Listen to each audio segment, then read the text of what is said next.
A paz do Senhor, pessoal, tudo bom com vocês? Então, tá frio hoje, segunda-feira, né? Primeiro dia de batalha. Eu nem tirei meu pijama. E eu vou começar o meu devocional hoje bem curtinho. Hoje eu garanto que vai ser bem curtinho mesmo, para não tomar muito tempo de vocês, né? Espero que o fim de semana com a família do Dia das Mães tenha sido ótimo. O meu foi, graças a Deus. E eu vou estar deixando uma reflexão muito interessante, né? Que fala sobre quando Deus faz uma pergunta. E para não tomar muito tempo, eu vou começar a ler aqui, que fala assim: quando Deus faz uma pergunta, não é porque Ele não sabe a resposta, é porque nós precisamos enxergar o coração.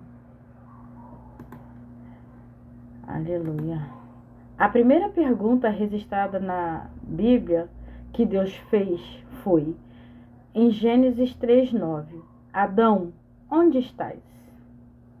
É claro que Deus sabia onde Adão estava, né? Mas ele precisava ouvir a voz de Adão dizendo para ele aonde é que ele estava. E por que ele se escondeu de Deus, né? Deus, ele não perdeu a Adão, mas Adão se perdeu de Deus. Olha que coisa tremenda, né? E depois vem a segunda pergunta, dessa vez a Caim.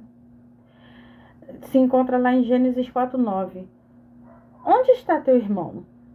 Não era sobre localização, e sim sobre responsabilidade, né? Quando Deus pergunta a Caim onde está o seu irmão, a responsabilidade sobre o paradeiro do irmão dele, Abel, estava nas mãos dele, e ele tinha que dizer para Deus, embora Deus soubesse.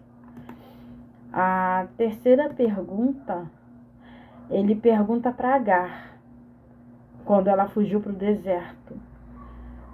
Se encontra em Gênesis 16, no versículo 8. De onde vens e para onde vais? Não era geografia, era direção de vida. É profundo isso. A outra pergunta foi para Jacó. E essa pergunta ela foi ainda mais profunda. Olha só isso. Lá em Gênesis 32, 17. Aliás, 27 diz assim: qual é o teu nome? Quando Deus pergunta a Jacó qual é o teu nome, não significa que Deus não sabia, porque a gente sabe que Deus sabe de tudo. Ele é onipotente, onisciente e onipresente. Mas era necessário que Jacó tinha que encarar quem ele tinha sido e revelar a Deus o nome dele. A outra pergunta, assim, sobre essas perguntas que a gente foi lendo, quando Deus foi fazendo as perguntas a Caim, a Adão, a Agar, né? A Jacó, tem um padrão. Você pode observar que existe um padrão entre elas. Deus, ele não começa confrontando nenhum deles. Ele começa fazendo perguntas. De onde veio, para onde vais, como se chama, onde está o seu irmão, aonde tu estás. São perguntas simples. Mas quando nós cometemos algum erro, até essas perguntas se tornam difíceis, não é mesmo? Então, Deus, ele começa fazendo essa pergunta, esperando a nossa resposta sincera. Porque as perguntas, elas revelam o que o nosso coração tenta esconder. E a gente ainda tenta esconder alguma coisa do nosso Deus. Fala sério.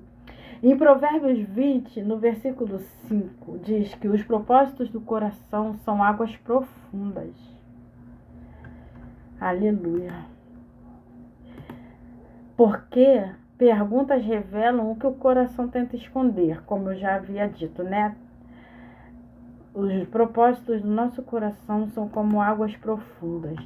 E antes de mudar circunstâncias, Deus, ele muda consciência. Ele vai mudar as circunstâncias da situação, mas primeiro, a gente precisa mudar a nossa consciência. E é isso que Deus faz. Ele muda a nossa consciência. E se talvez hoje a pergunta de Deus para mim e para você possa ser simples: onde é que você está espiritualmente? Alguém consegue me responder? Aonde você se encontra espiritualmente? No Salmo 139, 23, Deus fala: exanima-me, ó Deus. O salmista diz isso para Deus. E você, consegue alinhar seu coração no Senhor? Então você peça a Deus: Senhor, alinha o meu coração. E dessa forma eu termino essa devocional, deixando como reflexão essa pergunta para você se fazer ao longo desse dia. Aonde que você se encontra espiritualmente? Se Deus hoje chamar pelo teu nome e te perguntar onde você está, o que você está fazendo, para onde você vai, você consegue responder? Fica com essa reflexão, que o Senhor possa falar ardentemente ao coração de cada um, e assim eu agradeço pelo meu devocional de hoje. Tenham todos um lindo dia na presença do Senhor. Tchau, tchau.